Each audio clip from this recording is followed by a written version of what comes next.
우리 말씀 보겠습니다. 성경 봉독 고린도전서 10장 31절, 신약성경 275쪽이 되겠습니다. 고린도전서 10장 31절 한 절입니다. 한 절. 자, 한 절이라 제가 먼저 선창을 하고 다 읽으면 여러분들이 함께 합독으로 또 한번 똑같이 31절을 읽도록 하겠습니다. 그런즉 너희가 먹든지 마시든지 무엇을 하든지 다 하나님의 영광을 위하여 하라. 시작. 그런즉 너희가 먹든지 마시든지 무엇을 하든지 다 하나님의 영광을 위하여 하라. 아멘.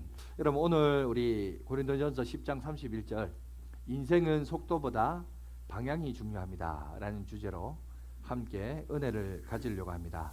여러분, 우리는 흔히 인생을 길로 비유하면서 표현하면서 말하기를 합니다. 나의 인생길에 창조주가 설계한 목적지를 따라서 여러분 바르게 설정하고 헌신하며 우리의 인생길을 걸어가면 거기에는 기쁨이 있고 능력이 있고 또 상급이 있는 인생으로 살아간다. 이것이 지난주에 드렸던 말씀이죠. 그래서 여러분, 우리가 우리의 인생길을 걸어감에 있어서 여러분 올바른 목표를 설정하는 것이 참 중요합니다. 자, 그런데 그 인생길을 걸어가는 데 있어서 여러분, 우리도 그렇잖아요. 오늘날 어떤 목적지를 향하여 갈 때 거기에 사용되어지는 도구가 있어요. 그 도구가 뭐냐? 바로 하나는 지도이고 또 다른 하나는 나침반입니다. 아마 이렇게 얘기하면 여러분들 중에 이런 의구심을 가질 수 있어요. 뭐냐면, 지도는 좀 그렇다 치더라도 요새 누가 나침반을 씁니까? 그죠? 그저 문명이 덜 발달한 오지에서 갔을 때나 그때나 나침반이 필요하지 요즘 누가 나침반을 씁니까? 이렇게 생각하는 사람들이 많이 있을 것 같습니다. 여러분들도 최근에 보시면 아마 우리 양화진교회를 자주 오신 분들은 모르겠지만 어쩌다 한번 양화진교회를 오신 분들은 또 어떤 목적지를 향하여 설정해서 갈 때, 차를 몰고 갈 때 항상 차 안에 뭐가 있죠? 요즘은 다 필수품인 내비게이션이 있습니다. 그죠? 내비게이션도 결국 뭐예요? 지도예요. 지도.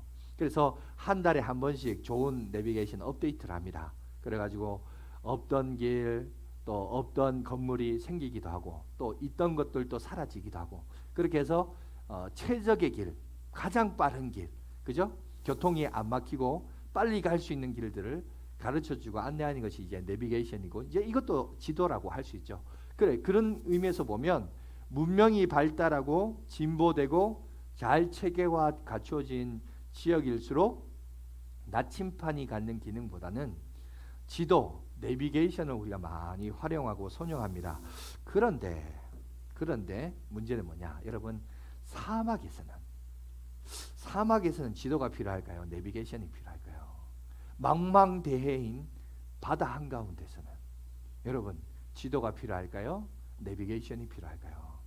이렇게 질문을 하는 의도를 눈치 빠르신 분들은 잘 아실 거라고 봅니다. 여러분, 아무리요 사막에 어제만 하더라도 여기에 높은 산처럼 언덕 같은 모래터가 이렇게 있었는데 바람이 한번 확 지나고 나면 하룻밤 사이에요, 자다가 일어나면 그 산 같은 모래터가 사라져 버립니다.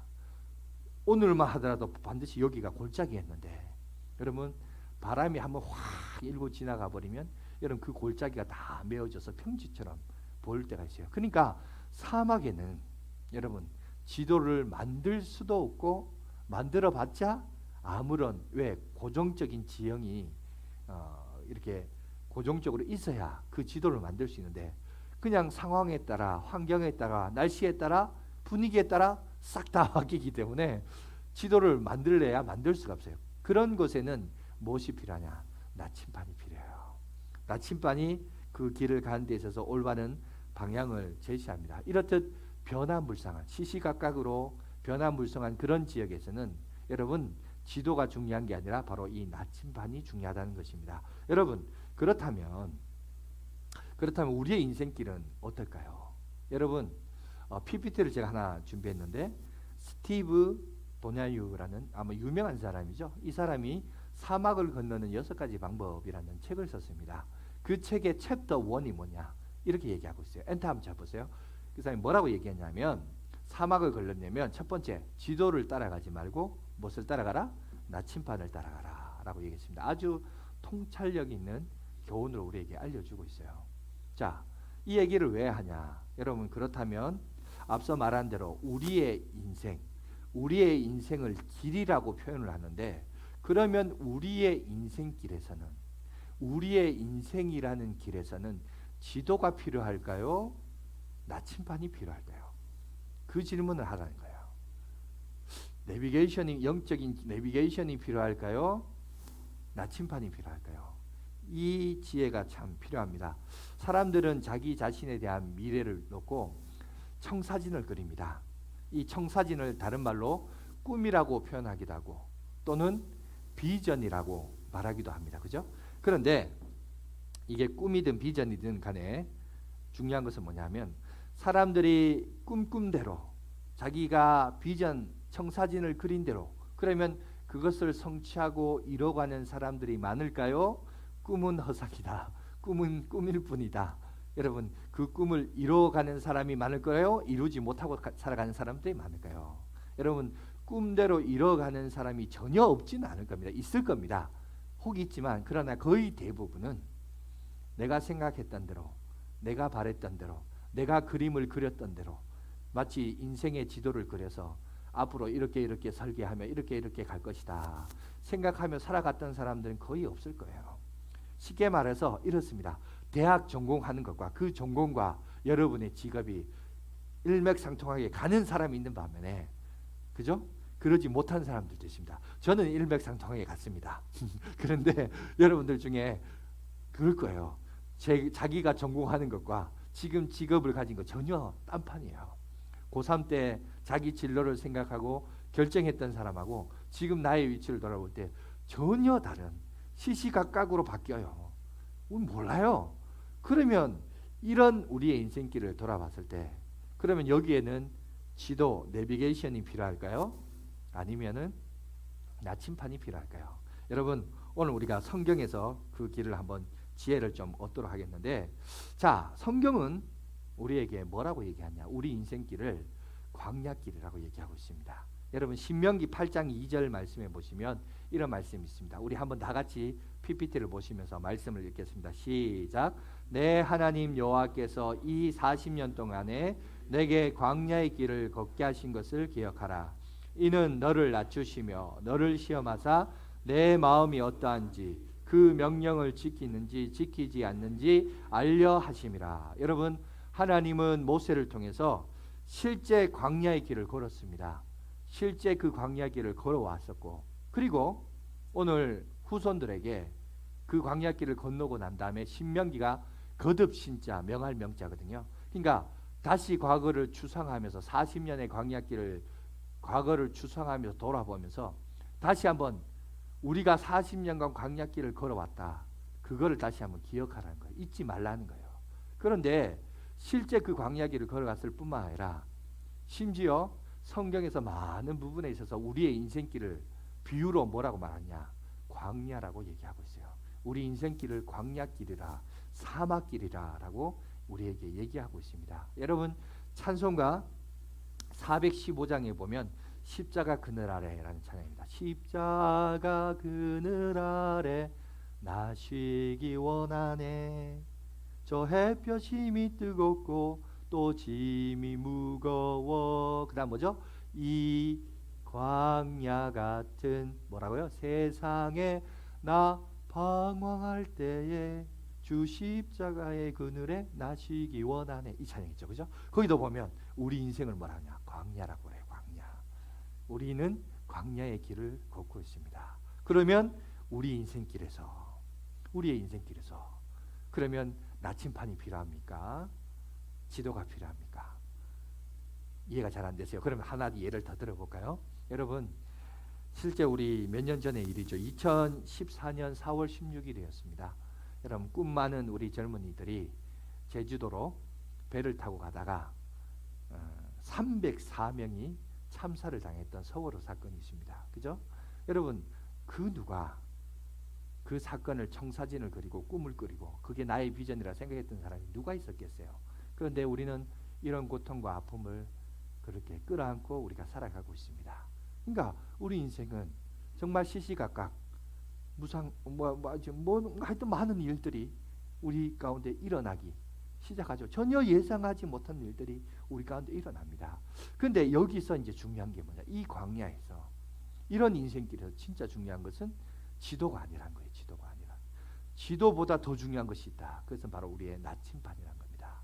그렇다면 자꾸 나침반 그러는데, 그럼 목사님 도대체 나침반이 뭡니까? 구체적으로 우리 인생길에 있어서의 나침반이 무엇입니까? 그걸 오늘 우리가 묵상하는 시간을 갖도록 하겠습니다. 여러분, 나침반은 항상 북쪽과 남쪽을 가리키죠. 왜? 지구는 자기장이 있어요. 그 자기장을 통해서 항상 N극과 S극, 북쪽과 남쪽을 가리키고 있습니다.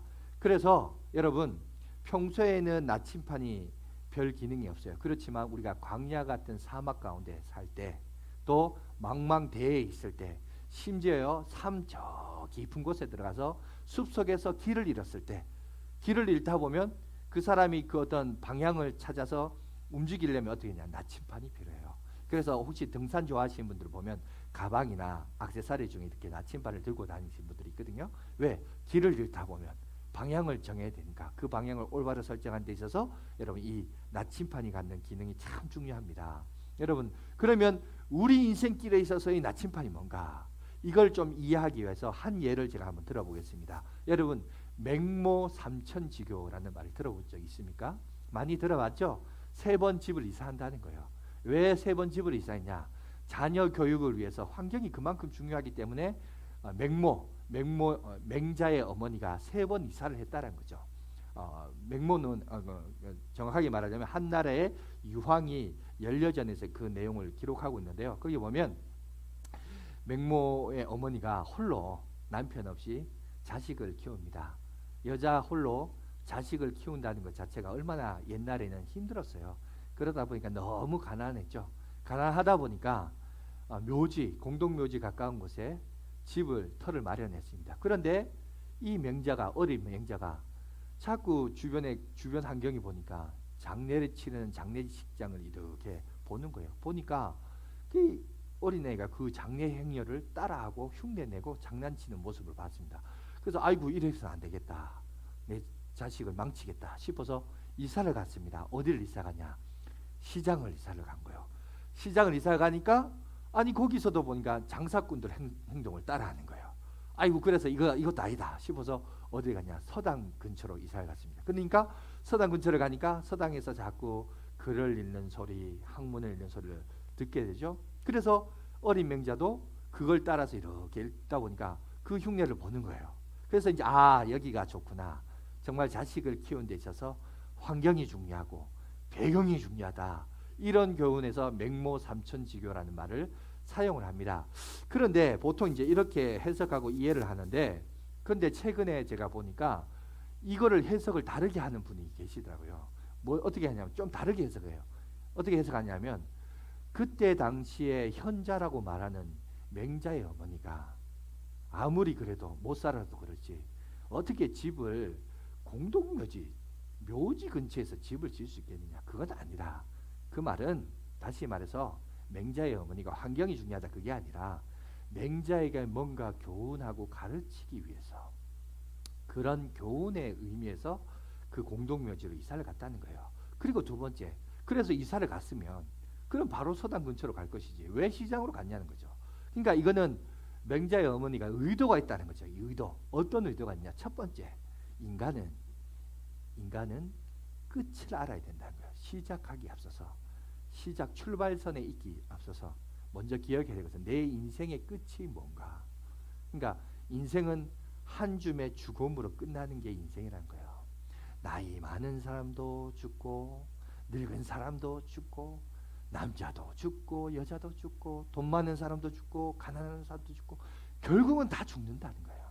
그게 한 줌의 여러분 이 그것으로 끝나기 때문에 그 인생의 끝을 보라는 거예요. 그거를 가르치기 위하여 거기 갔다라는 얘기죠. 그 얘기를 하고 있습니다. 뿐만 아니라 그럼 시장은 왜 가느냐? 왜?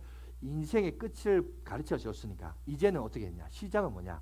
시장은 그 당시에 세상에 온갖 사람들이 다 모이는 것이 어디예요? 시장이에요. 물건 파는 사람 있죠. 물건 사는 사람 있죠. 그걸 떼오는 사람 있죠. 그걸 떼온 걸 등쳐먹는 사람 있죠. 사기치는 사람 있죠. 그죠? 돈에 돈을 복리에 복리를 취하는 사람 있죠. 각양각색의 사람이 다 어디에 모여 있어요? 시장에 있는 거예요. 그러니까 시장을 왜 갔느냐? 인간의 끝을 봤으니 이제는 인간이 어떻게 살아가야 하는가를 가르치기 위하여 시장을 갔다라는 거예요. 그래서 인간의 끝을 알고 인간이 그러면 이제 어떻게 살아가야 할지 알고 나서 그 다음에 어디 갔냐? 서당을 갔다는 거죠. 교육하도록. 그러니까 이 말은 뭐냐? 자고로 여러분 학문을 하는 자는, 배움에 임하는 자는 인생의 끝을 알고 인생이 어떻게 살아가야 할지를 알아서 그 다음에 뭘 한다? 공부를 해야 된다는 거예요. 이런 교육적인 차원에서 맹모 삼천지교가 나왔다. 이런 해석을 합니다. 그 제가 최근에 이를 읽다 보니까 정말 그렇듯하다라는 생각이 들어요. 어떻게 보면 자녀를 양육하고 키운다는 입장에서는 기독교적인 어떤 교리적인 차원에서 일맥상통하는 부분들이 좀 있는 것 같습니다. 그래서 여러분 이 맹자의 어머니의 사상을 따라서 다시 한번 기독교적으로 우리가 한번 재해석을 해보면 이렇습니다. 여러분 오늘 여기 보면 맹자의 어머니가 인생의 끝이 어딘가를 먼저 가르쳤다고 그랬죠. 그리고 세상적인 지혜의 한계는 뭐냐? 죽음이면 끝나, 한 줌의 죽음이면 끝나는 게 우리 인생이라고 얘를 가르쳐주고 있는데, 그런데 우리는 아니에요. 죽음이 끝이 아닙니다. 그죠? 인간은 죽어서 끝나는 것이 아니라 그 뒤에 부활이 있어요. 다시 삽니다. 예수 믿는 자도 부활하고요, 예수 안 믿는 자도 부활해요. 성경에 정확하게 보시면 모든 사람 다 부활하게 되어 있습니다. 부활하는데 예수 믿는 자는 영생과 생명의 부활로, 예수 믿지 않는 자는 심판의 부활로. 그래서 결국 모든 인생은 어떻게 했냐? 최종적인 마지막이 어디냐? 그것은 바로 하나님의 심판대라는 거예요. 우리의 인생의 끝은 어디냐? 죽음이 끝이 아니에요. 죽음 넘어 하나님의 심판대 앞에 언젠가는 다 서게 됩니다. 예수 그리스도의 보혈이 있는 인생은 영생으로, 생명의 부활로 천국에 들어가지만, 그렇지 않은 자는 영원한 심판인, 여러분 사망 한가운데 머물 것을 성경은 우리에게 얘기하고 있습니다. 그러니까 그거를 바라볼 줄 아는 영적인 안목과 끝을 볼 수 있어야 됩니다. 믿습니까? 그리고 끝이 어디냐라는 말은, 이 말은 다른 말로 말하자면 너의 인생의 목적 어디를 바라봐야 되느냐라는 거예요. 그죠? 다시 말해서 우리의 인생의 나침판을 얘기하는 거예요. 우리 인생의 나침판이 어디냐? 그게 어딜까요? 여러분 우리가 이걸 기독교적으로 해석하면 우리 인생의 최종적인 골, 나침판은 어딜까요? 여러분 마태복음 16장 18절에 우리에게 이렇게 얘기하고 있습니다. 한번 다 같이 한번 읽겠습니다. 시작. 예수께서 이르시되 내가 곧 길이요 진리요 생명이니 나로 말미암지 않고는 아버지께로 올 자가 없느니라. 여러분 나침판은 항상 어디 있든지 어떤 상황이 있든지 항상 그 위치에서 어디를 가리킵니까? 북쪽과 남쪽을 가리키고 있어요. 여러분 마찬가지입니다. 우리 인생도 어떤 위치, 어떤 상황, 어떤 조건, 어떤 환경에 있든지 우리는 항상 그 나침판이 가리키는 그 관점에서 봐야 됩니다. 다시 말해서 오늘 본문에서 뭘 얘기하고 있죠? 예수 그리스도를 통해서 어디로 간다? 하나님 아버지께로, 하나님 나라, 천국을 간다. 그러니까 우리에게 있어서의 나침판은 바로 하나님의 나라, 그리스도를 통한 하나님의 나라를 볼 줄 알아야 돼요. 내가 어떤 처지에 있든지, 사업을 실패해도, 사업을 성공해도, 나의 꿈을 가지더라도, 나가 직업을 가지더라도, 잠을 잘 때라도, 어떤 일이든지 나의 생각과 직업과 위치와 환경 속에서 늘 항상 기억해야 될 것은 N극을 가리키는 하나님의 나라, 예수 그리스도를 중심으로 두는 하나님의 나라를 두고 우리가 살아야 된다는 거예요. 그걸 지금 우리에게, 그런 방향성을 오늘 우리에게 얘기하고 있습니다. 그렇다면 여러분 우리가 그런 올바른 방향성을 가지고 살아가고 있는지 우리 자신을 한번 돌아보시길 간절히 바라겠습니다. 두 번째, 맹자의 어머니가 시장에 갔죠. 그래서 어떻게 살아갈지 가르쳤다고 그랬습니다. 여러분 맹자의 어머니는 그 시장에서 장사치의 원리를 자녀들이 그걸 보고 배우기를 원했습니다. 그러나 우리는 장사치의 원리로 살 수 없어요.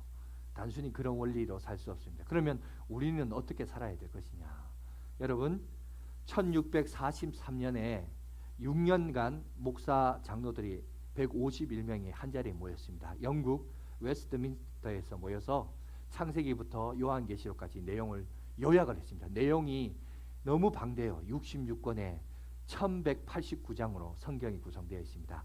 몇 장으로요? 1189장. 쉽게 외우려면 젓가락 읽고 성경 읽자 이렇게. 젓가락 팔고 성경 읽자. 그럼 1189가 됩니다. 그러니까 1189장으로 되어 있어요. 이걸 한꺼번에 다 읽고 그 내용을 요약해서 말하라 그러면 너무 많아요. 그래서 이거를 좀 전체적인 창세기부터 요한계시록까지 내용을 축약해서 요약해서 좀 더 우리에게 알기 쉽도록 이렇게 소요리 문답이라고 그러죠. 그 웨스트민스터 소요리 문답서를 제작을 했는데 거기 보면 107개의 문답을 질문과 대답의 형식으로 만든 책이 있습니다. 근데 거기 제 첫 번째 일문일답이 뭐냐? 그 질문이 이렇게 되어 있어요. 사람의 제일 되는 목적이 무엇입니까? 라는 질문입니다. 거기에 대한 대답이 뭐냐? 하나님을 영화롭게 하는 것과 그를 영원토록 즐거워하는 것입니다. 라고 얘기하고 있어요. 하나님을 영화롭게 하는 것. 그럼 우리의 삶의 목적은 뭐냐? 하나님을 영화롭게 하는 것. 그분은 얘가요? 즐거워하는 것. 여러분 오늘 본문에 있는 것처럼 그죠? 너희가 먹든지 마시든지 무엇을 하든지 뭐 하라고요? 다 하나님의 영광을 위하여라. 하나님을 영화롭게 하고 영화롭게 할 뿐만 아니라 두 번째 뭐예요? 그거에 대해서 억지로 하다 인색함을 하다 끌려서 하라? 아니에요. 기뻐서 즐거워하는 거. 그게 우리의 인생의 나침반이라는 거예요. 우리의 삶의 원리라고 우리에게 얘기합니다. 그리고 마지막에 뭐였죠? 서당 근처에 가서 공부했다 그러죠. 이 말은 우리에게 적용하자면 우리 자식들에게 왜 공부합니까? 공부하는 목적이 뭐예요? 여러분 공부하는 목적이 가장 안전한 노후 대책을 위해서 여러분 공부합니까? 잘 키워가지고 내 노년을 이 자식 덕을 보면서 잘 먹고 잘 살아야겠다 이러려고 합니까? 여러분 우리 아들도 그러더라고요. 자기 열심히 벌어서 먹여 살릴 테니까 노후 걱정하지 말라고 그런 얘기 한번 하던데 여러분 어떻습니까? 여러분 그럴 목적으로 자녀를 양육합니까? 여러분 요즘 뉴스에 보면 참 끔찍한 사건 사고들이 많죠. 그 가운데 하나가 뭐냐면 자식이 부모를 뭐 죽이는 폐륜적인 그런 사건들도 많이 나옵니다. 근데 여러분 보세요. 거기 보면 자식이 부모를 죽인데 어떤 사람이 죽이는지 아세요? 참 신기한 게 무식한 자녀들이 부모를 죽이지 않아요. 무식한 애들은요 부모를 패는 적이 있어도 죽이지는 않습니다. 그런데 어떤 사람이 죽인지 아세요? 공부한 사람이 죽여요. 똑똑한 사람, 유학 갔다 온 사람들이 자식을 죽여요. 자식이 부모를 죽이더라고요. 근데 중요한 게 뭐냐면은 그거예요. 자식을 교육하면서 너무 자녀를 자기 중심주의로 해서 그래요. 자기 중심주의로. 그게 제일 문제예요. 자기 중심주의가 강한 그에게 지식이 쌓이고 여러분 정보가 쌓이고 똑똑함이 쌓이니까 그걸로 어떤 짓을 벌이냐? 부모를 죽여요. 그런 폐륜적인 사건들이 일어난다는 겁니다. 여러분 우리가 지금 수요 예배를 저희가 지금 창세기를 강의하고 있거든요. 12장부터 이제 4대 인물이 등장합니다. 아브라함 이야기가 나왔고 이삭의 이야기가 나왔습니다. 지금은 우리가 야곱의 생애를 살펴보고 있습니다. 야곱은 어떤 사람이냐? 여러분 자기애가 강한 사람이에요. 자기 중심주의가 강한 사람입니다. 그래서 이 야곱이란 뜻이 발 뒤꿈치를 잡은 자, 속이는 자 이런 뜻을 가지고 있어요. 그래서 속고 속이는 인생, 속고 속이는 인생의 대표적인 인물이 누구냐? 바로 야곱이에요. 항상 자기애가 강해서 자기 중심주의로 살아요. 근데 참 하나님은 그런 인생을 포기하지 않습니다. 끝까지 붙들어요. 그래서 보면 이 야곱의 신앙을 보면 신앙의 성숙도가 아주 느립니다. 느리다 못해 아주 느려요. 여러분 제가 목회적 전에 아마 수요 예배를 들으시면 아시지만 제가 목사의 관점에서 보면 참 우리 교회 야곱 같은 사람 제발 없었으면 좋겠다라고 생각할 정도로 정말 느립니다. 안 바뀌어요. 안 바뀌어. 그래 안 바뀔 수 없어요. 그런 인생을 사는 사람이 누구냐? 바로 이 야곱이에요. 왜? 자기애가 강해가지고 자기 중심주의가 강해요. 하나님이 너를 사랑한다. 너를 지켜주겠다. 너를 인도할 아멘 하면서도 여전히 자기 걸 챙기려고 하는 게 야곱이에요. 그런데 문제는 뭐냐? 오늘날 이 시대를 살아가는 21세기를 살아가는 안타까운 현실은 다 오늘날 현대인들은 다 자기애가 강해요. 너무너무 강해요. 옛날에는 제국주의, 군국주의 이런 문화에서는 여러분 개인보다 단체, 대의가 중요시 여기기 때문에 그걸 많이 따라갔는데 요새는 그러지 않아요. 여러분 각 개인의 생각이 중요하고 느낌이 중요하고 그죠? 이게 중요하다 보니까 너무나 이제 자기의가 많이 개발된 사회를 살아가고 있습니다. 그러다 보니까 어떻게 보면 오늘날 현대인들은 야곱을 좀 깊이 묵상해야 돼요. 야곱의 인생 속에서 하나님이 어떻게 역사하고 있는가를 조금 살펴볼 필요. 물론 다 그렇다는 건 아니에요. 그러나 대체적으로 보면 그렇게 살아가고 있어요. 그래서 야곱을 보면 항상 느립니다. 너무 느려요. 우리가 흔히 그런 얘기합니다. 인생길을 가는데 저도 어릴 때 제가 10대 때 그 얘기를 들었어요. 10대는 인생길이 속도가 얼마냐? 10km를 달린대요. 20대는 20km, 30대는 30km, 40대는 40km, 60대는 60km, 80대는 80km. 어떤 것 같습니까? 제가 10대 때는 정말 그랬던 것 같아요. 시간이 너무 안 가는 것 같아요. 근데 지금 제가 보니까 자고 일어나면 벌써 주일이에요. 벌써 주일이 오더라고요. 그러니까 오늘 이렇게 설교 마치고 이제 끝났다 쉬잖아요. 쉬다 보면 벌써 수요일이 오고 수요 설교해야 되고 정말 빠르더라고요. 근데 저보다 나이가 많으신 분들 정말 시간이 빨리 가시는 것 같아요. 그죠? 빨리 가는 것 같습니다. 속도가 빠른 것 같아요. 그런데 중요한 것은 뭐냐 하면은 속도가 빠르기는 빠른데 무슨 얘기를 하고 싶으냐? 여러분 인생은 오늘 설교 제목이 뭐죠? 자, 인생은 속도보다 방향이 중요하다 그래요. 오늘날 우리 사회는 뭐예요? 속도를 중요시 여깁니다. 아까 인생길을 가는 데 있어서 두 가지 기능이 있다고 그랬잖아요. 지도가 있고 나침반이 있다고 그랬습니다. 그죠? 자, 나침반은 방향 설정이에요. 방향을 가르쳐 줍니다. 그런데 지도는 좀 더 진보적으로 말하면 전자지도인 내비게이션은 뭘 얘기하죠? 가장 빠른 길을 알려줘요. 그죠? 빠른 거. 그러니까 오늘날 현대 사회는 뭐냐면 빠른 거예요. 빨리. 한국 사람의 특징이 빨리잖아요. 외국에서도 한국 사람 영화를 보면 항상 하는 말이 빨리 이렇게 하더라고요. 그죠? 빨리 문화, 속도의 문화. 우리가 만든 인류 사회에서는 속도가 중요해요. 그런데 성경적인 원리를 보면 우리 인생길에서 속도가 그렇게 중요하지 않아요. 속도보다 더 중요한 게 있어요. 그건 바로 방향이에요. 내가 인생길을 간 데 있어서 지금 바른 방향으로 가고 있느냐. 이게 정말 중요합니다.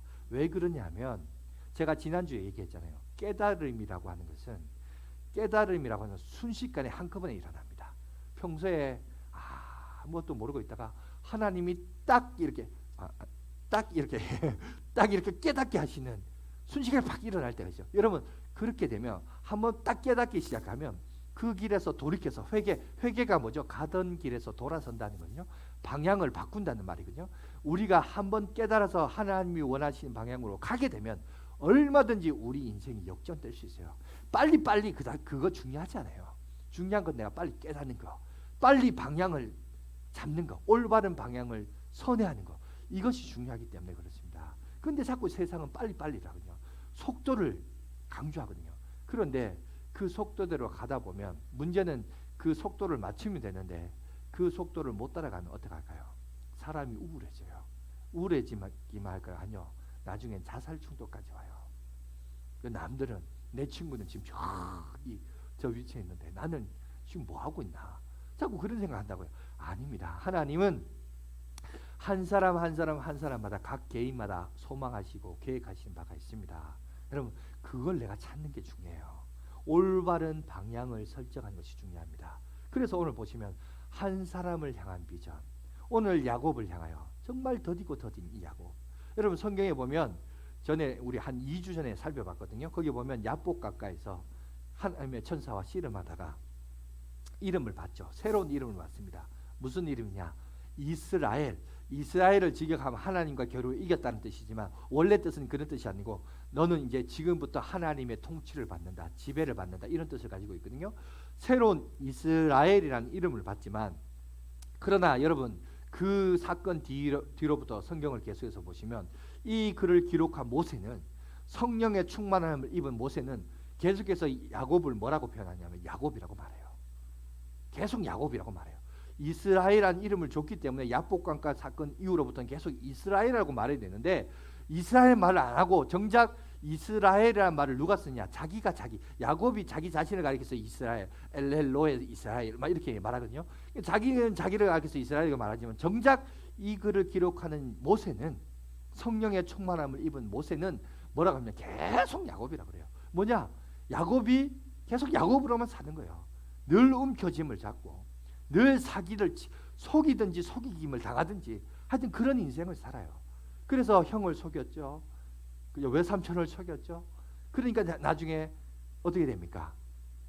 그의 자식들이 그 부모를 속이잖아요. 그런 사건들이 일어나지 않습니까? 그래서 요셉을, 그의 사랑하는 요셉을 팔아 넘겨놓고 죽었다고, 들짐승에 의해서 죽었다고 속이지 않습니까? 그런 인생을 산 것이 바로 야곱의 생이에요. 그러다가 나중에 언제 이스라엘이라는 이름을 부르냐? 나중에 다 살다가 이제 죽을 때가 되니까 마지막에 자녀들을 부릅니다. 애굽에서 불러가지고 그 자녀들 가문마다 축복기도 할 때, 그때 가서야 비로소 이스라엘이라고 모세가 기록을 해요. 여러분, 왜 이 얘기를 하냐? 우리가 사실 그래요. 우리도 그런 말 하잖아요. 사람이 변하면 뭐한다? 죽는다라는 말 있잖아요. 그게 딱 우리예요. 또 사람이 참 안 변해요. 참 제가 목회를 하면서 늘 고민인 게 그거예요. 예수 믿고 탁 뒤집어지면 그죠? 냄비 뒤집듯이 부친 게 뒤집듯이 확 뒤집어지면 얼마나 좋겠어요. 근데 생각처럼 사람이 안 뒤집어져요. 확 바뀌어지면 좋겠는데 참 안 바뀌어져요. 야곱처럼 똑같아요. 그런데 어떤 인생은 노년에 가서 다 죽을 때 되어야 뒤집어지는 인생이 있고, 빨리빨리 뒤집어지는 또 인생도 있어요. 그래서 중요한 것은 그렇습니다. 여러분, 하나님이 내게 주신 비전을 알고 깨달아서 빨리 뒤집어져서 여러분 하나님의 영광이에요. 상급이 나요. 살아가는 저와 여러분이 되었으면 좋겠고, 또 어떤 인생은 야곱처럼 더뎌서 나중에는 한도뼈가 부러지잖아요.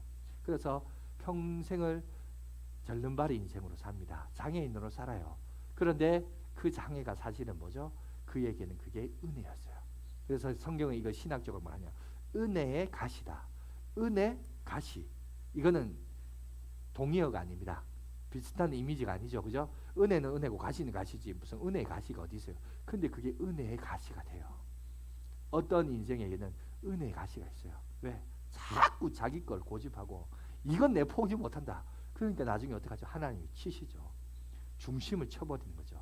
여러분, 우리에게도 그런 모습이 있습니다. 그러니까 절뚝절뚝하면서 평생을 그렇게 사실래요? 빨리 깨달아서 하나님 앞에 돌아오시기 바랍니다. 그래서 하나님이 원하시는 방향과 목적을 설정하며 나가는 저와 여러분이 되시길 간절히 바랍니다. 자, 그래서 이 자기 중심이 중요해요. 중심. 그 사람이 갖는 중심. 여러분, 나침판은 항상 예수 그리스도를 통한 하나님의 나라를 가리키고 있는데, 중요한 것은 우리의 삶의 그렇다면 중심을 보라고요. 나의 삶의 중심은 어디에 있는가? 여러분, 팽이를 한번 돌아보셨으면, 팽이를 돌리면 이 팽이가 계속해서 잘 돌아가려면 어떻게 되냐면 중심을 잘 세워야 돼요. 여러분, 팽이가 돌다가 막 돌다가 넘어지는 경우를 보면 넘어지기 직전에 뭘 잃어버리죠? 중심을 잃어버려요. 그래서 넘어집니다. 그래서 팽이 싸움에서 제일 중요한 것은 내 팽이가 중심을 딱 잡는 게 중요해요. 중심이 넘어지면 흐트러집니다. 우리는 예수 그리스도 하나님을 중심에 두고 살 때 제 기능을 할 수 있는데, 자꾸 죄라는 것이 유혹이 와서 우리의 중심을 흐트릴 때가 있어요. 거기에서 우리가 깨어 있어야 되고 바른 신앙생활을 해야 됩니다. 그래서 신앙생활은 뭐냐? 신앙생활은 바로 내 중심을 잡는 겁니다. 내 중심이 지금 하나님 앞에 똑바로 서 있느냐? 이게 중요해요. 여러분, 유명한 농구 선수가 있는데요. 농구의 신이라고 불렸던 사람입니다. 인터셉터를 아주 잘했던, 가로채기를 잘했던 농구 선수가 있는데, 저기 그림이 있죠? 저 사람이 어떤 말을 했냐면 이런 말을 했습니다. 엔터 한번 잡으세요. 거기 보면 뭐라고 했냐면, 상대의 중심을 얻으러 가는지를 보면 상대 선수의 공의 움직임을 다 알 수 있다. 인터셉트 뭐냐면 가로채기예요. 상대방이 가지고 있는 공을 자기가 이렇게 가로채기 빼앗는데 어떻게 하냐면 상대 선수의, 운동선수의 중심을 본대요. 그 사람의 중심을 보면 공이 어디로 갈지를 미리 파악해서 그 사람이 가지고 있는 공을 내 공으로 빼앗을 수 있다고 얘기합니다. 그만큼 여러분 중심이 중요하다는 겁니다. 우리의 신앙에 있어서도 여러분 중심이 중요해요. 중심. 여러분 중심을 잡는 것이 참 중요합니다. 여러분 이 중심이 어디에 있느냐? 여기 이게 흔들리면, 중심이 흔들리면 마귀에게 그 공 뺏겨버립니다. 리드하는 거 뺏겨버립니다. 그죠? 우리의 중심을 잘 지켜야 돼요. 이 중심을 여러분 가진 것이 참 중요합니다. 자, 말씀은 이제 정리하도록 하겠습니다. 요즘 보면 오지 탐험이나 생존을 느끼는 곳에 사람들이 탐험하거나 또 모험을 하거나 이걸 경험하는 사람들이 많습니다. 흔히 사막을 횡단하는 또 이런 오지를 횡단하는 익사이팅 스포츠가 요새 많이 현대인들에게 곽광을 받고 있고 관심을 끌고 있습니다. 그런데 문제는 뭐냐면 사막에서 사건 사고들이 많이 일어나기도 한대요. 근데 그 사막에서 사건 사고가 일어나는데 어떤 일로 사건이 일어나냐면 바로 탈수 증상으로 인해서 사람들이 거기서 죽는 현상들이 많이 있다고 해요. 사막이니까 당연히 탈수 현상이 일어나지. 이렇게 생각합니다. 아, 길을 잃어서 사람이 죽었나 보다. 이렇게 생각하는데 여러분 사막을 횡단하는데 그 사람들이 나침반 준비하지 않았겠어요? 지도 준비하지 않았겠어요? 그런데 왜 탈수 현상이 일어나냐? 그 현장에서 가보니까 더 놀라운 사실이 있습니다. 뭐냐면 탈수 현상이 일어난 이유가 뭐예요? 물이 없어서 죽는 거잖아요. 근데 그 사람 옆에 보면 옆에 물통에 물이 있어요. 물이 없는 게 아니라 물이 있는데 탈수 현상으로 죽어요. 왜 죽지? 왜 죽지? 이걸 조사를 해보니까 이런 이유 때문에 사람이 죽습니다. 첫 번째, 사막은 기후가 뭐냐면 고온 건조입니다. 우리나라 여름은 어떤 거죠? 고온 다습이에요. 다습. 습도가 많아요. 온도가 높으면서 습도도 많아요. 그래서 몸에 열기가 오면 긴장해서 여러분이 저를 쳐다보지만 저는 이제 설교를 하니까 긴장하잖아요. 긴장을 하면 사람이 땀이 습도가 높으면 땀이 이렇게 쥐지 흐르면서 기분도 찝찝하면서 샤워 좀 했으면 좋겠다. 이게 느껴지는데 사막은 고온 건조입니다. 고온 건조가 갖는 특징이 뭐냐면 땀이 남과 동시에 건조해서 이게 말라서 수증기로 확 올라가 버려요. 그래서 그 사람이 뭘 못 느끼냐면 내 몸에서 땀이 흐르는 걸 못 느껴요. 왜? 땀이 나오자마자 증발해 버리니까. 그러니까 자기는 땀을 안 흘린다고 착각해요. 그러니까 자기가 못 느끼는 거죠. 내 몸에서 지금 수분이 자꾸 스멀스멀 빠져나가는데 그거를 깨닫지를 못해요. 고온 다습에 살다가 고온 건조를 들어가니까. 그래서 물을 먹어야 되는데 물을 먹고 지나가다 순간 핑 돌죠. 기절을 합니다. 기절하는데 문제는 옆에 같이 가던 사람이 있으면 정신 차리라고 물을 붓고 먹이고 이렇게 하는데 혼자 이 사이팅 하는 사람들이 보면 또 혼자 하는 걸 좋아하거든요. 혼자 가다가 핑 쓰러지면 여러분 그 그늘도 없고 거기서 핑 쓰러져서 기절하면 어떻게 일어나겠어요? 그렇게 핑 하다가 그냥 가는 거예요. 그러니까 그런 사막을 횡단할 때 중요한 지혜가 뭐냐? 시간을 정해서 물을 규칙적으로 먹어야 돼요. 아니면 보폭의 횟수 100번마다 한 번씩 물 한 모금 마신다. 이렇게 해야 그 사막을 건널 수 있습니다. 무슨 말이냐? 우리 인생길도 광야입니다. 사막길을 건너요. 이 사막길을 건널 때 반드시 기억해야 할 것은 규칙적이고 반복적이고 균형 잡히게 여러분 생수의 근원 되시는 주님과의 만남을 계속적으로 유지를 해야 돼요. 유지해야 사막 같은 이 광야길에서 우리가 횡단할 수 있는 겁니다. 목적지를 향하여 갈 수 있다는 겁니다. 이해가 되십니까? 자, 오늘 말씀을 정리하겠습니다. 속도보다 방향이 중요한데 나침판이 중요한데 나침판이 갖는 우리 성도들에게서의 나침판은 예수 그리스도를 통한 하나님의 나라입니다. 그러면 내가 무엇을 하든지 어떤 일을 하든지 내가 하고 있는 이 직업과 일과 하나님의 나라가 어떻게 관계있는가 이게 중요하고요. 두 번째, 중심이 중요해요. 내 삶의 중심이 하나님 중심, 교회 중심, 말씀 중심 하고 있는가 이걸 돌아보시기 바랍니다. 그리고 주님과의 규칙적인 영적인 교통과 교류를 하고 있는가.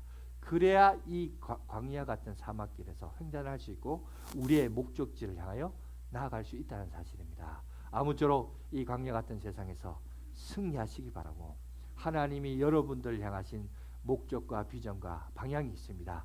그 비전을 향하여 온전히 매진하셔서 상급이 있는 인생, 목적이 있는 인생을 사셔서 하나님 나라 들어가서 정말 그 천국에서 삶을 누리며 살아가는 저와 여러분들이 되시길 간절히 바라겠습니다. 기도하겠습니다.